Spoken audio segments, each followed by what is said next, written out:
महासती चंदनबाला। ईसा से लगभग 600 वर्ष पूर्व चंपा नगरी में दधिवाहन राजा राज्य करते थे। उनकी रानी का नाम धारिणी व पुत्री का नाम वसुमती था। एक बार शत्रु राजा शतानिक ने चंपा नगरी पर आक्रमण कर लिया। शत्रु सैनिकों से चंपा नगरी में लूटपाट मचाना शुरू कर दिया। आकस्मिक आक्रमण का मुकाबला नहीं कर पाने की स्थिति होने से दधिवाहन राजा जंगल में चले गए। शत्रु सेना के एक सारथी ने रानी धारिणी व वसुमती का अपहरण कर लिया। जब वह एकांत जंगल में पहुंचा तो उसने अपनी कुत्सित भावना रानी के सामने प्रकट की, किंतु रानी ने अपनी शील की रक्षा के लिए जीभ खींचकर प्राण त्याग दिए।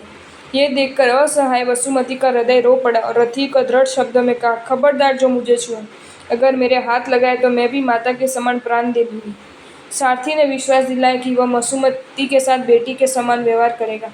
वह वसुमती को अपने घर ले गए, पर उसकी पत्नी उसे देखती क्रुद्ध हो उठी। वह उससे झगड़ने लगी। तब सारथी ने उसे बेचने का निश्चय किया।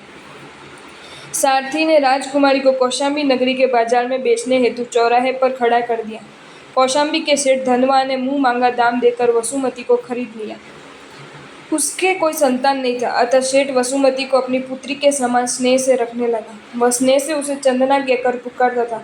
तभी से वसुमती का नाम चंदनबाला समझा जाने लगा। सेठ जी का स्त्री मूला के मन में संदेह हुआ कि कहीं सेठ जी इस चंदना से शादी न कर लें। एक दिन सेठ बाहर से आए थे, पैर धूल से भरे थे। नौकर कोई मौजूद नहीं था। विनयी चंदनबाला स्वयं पानी लेकर दौड़ी और सेठ के पैर धोने लगी। उस समय उसकी चोटी छूट गई। चंदनबाला के लंबे और काले बाल कीचड़ से न भर जाए, इस विचार से सेठ ने अपनी छड़ी से बाल ऊपर कर दिए। चंदनबाला जब खड़ी हुई तो स्नेह से उसकी चोटी बांध दी। चंदना की चोटी बांधते सेठ को मूला ने देख लिया। फिर तो पूछना ही क्या था, उसकी आशंका पक्की हो गई। अगर सेठ से उसी समय पूछ लिया तो सेठानी को वहम नहीं होता, किंतु जैसी दृष्टि वैसी सृष्टि। वहमी मनुष्य विचार नहीं कर सकता। मूला ईर्ष्या की आग में जलने लगी। एक बार सेठ जी कहीं बाहर गए हुए थे। सेठानी तो ऐसे अवसर की ताक में ही थी। उसने चंदनबाला का सिर मूंद दिया, हाथों में हथकड़ियाँ और पैरों में बेड़ियाँ डालकर एक अंधेरी कोठरी में बंद कर दिया और अपने पीहर चली गई। 3 दिन पश्चात जब सेठी जी घर लौटे तो उन्होंने चंदनबाला को आवाज़ दी। 3 दिन की भूखी प्यासी चंदना ने शांति से कहा, पिताजी मैं यहाँ पर हूँ। सेठ जी उसकी ये दशा देखकर बड़े दुखी हुए। वे भोजन के लिए घर में खाद्य पदार्थ ढूंढने लगे, किंतु सिवाय उड़द के बाकुले के कुछ भी नहीं मिला। सेठ जी ने सूप में उड़द रखकर चंदना को खाने के लिए देकर स्वयं बेड़ियाँ काटने के लिए लुहार को बुलाने दौड़े। इधर चंदना भावना भाने लगी कि यदि कोई अतिथि संत आ जाए और उनको आहार दान दूँ तो मेरा अहोभाग्य होगा। थोड़ी ही देर में भगवान महावीर अभिग्रह धारण करके भिक्षा चूचे रहे थे। वहाँ पधारे। उनके द्वारा ग्रहित 13 अभिग्रह इस प्रकार थे। द्रव्य से उड़द के बाकुले हो, सूप के कोने में हो, क्षेत्र से दान देने वाली देहली से एक पैर बाहर तथा दूसरा पैर भीतर करके द्वार शाखा के सहारे खड़ी हो, काल से तीसरे प्रहर में जब भिक्षा का समय समाप्त हो चुका हो, भाव से बाकुले देने वाली अविवाहिता हो, राजकन्या हो, परंतु फिर भी बाजार में बिकी हो, सदाचारिणी और निरपराध होते हुए भी उसके हाथों में हथकड़ी हो, पैरों में बेड़ी हो, मुंडा हुआ सिर हो, शरीर पर मात्र कांच पहने हो, 3 दिन की भूखी हो और आंखों में आंसू हो तो उसके हाथ से मैं भिक्षा लूँगा, अन्यथा 6 महीने तक निराहार रहूँगा।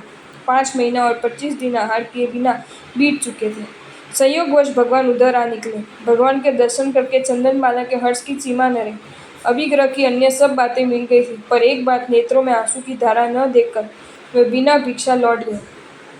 इस पर चंदनबाला बड़ी दुखी हुई। ओहो, मैं कितनी अभागिन हूँ कि आंगन में आए भगवान बिना भिक्षा लिए ही लौट गए। उसके नेत्रों में आंसू की धारा बह निकली। अभिग्रह पूर्ण होने पर प्रभु महावीर पुनः लौटे। हर्षित होकर चंदना ने भावपूर्वक प्रभु को उड़द के बाकुले वरा दिए।